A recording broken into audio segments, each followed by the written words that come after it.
Apparently, a Simnandi record, akukho mnandi. Wonke umuntu umuncu. Sour. The law of a record label is one artist at a time.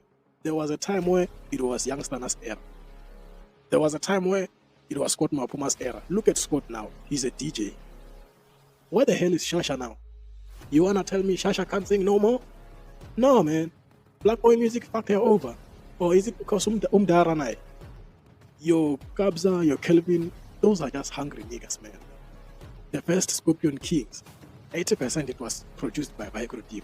And Kabza didn't give the guy credit, man. But Kabza the Small by himself, the numbers are going down. Let's just say he be featuring Amapiano celebrities. He just dropped an album called Ubab Mod.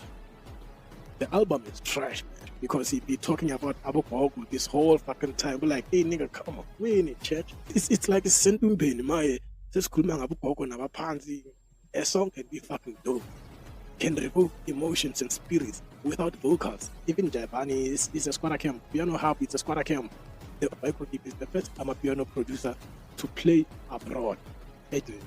I can't really say Kabza taught Kelvin how to produce. Like, those are just record labels. Just because it's Piano Hub, it doesn't mean it's different from your Universal or your Sony. They're all bullshit. Because in the coming years, maybe 20 years down the line, all these motherfuckers, they're going to be crying, begging for handouts, revealing to us their capital card saying, help me out. So and so, fuck me over.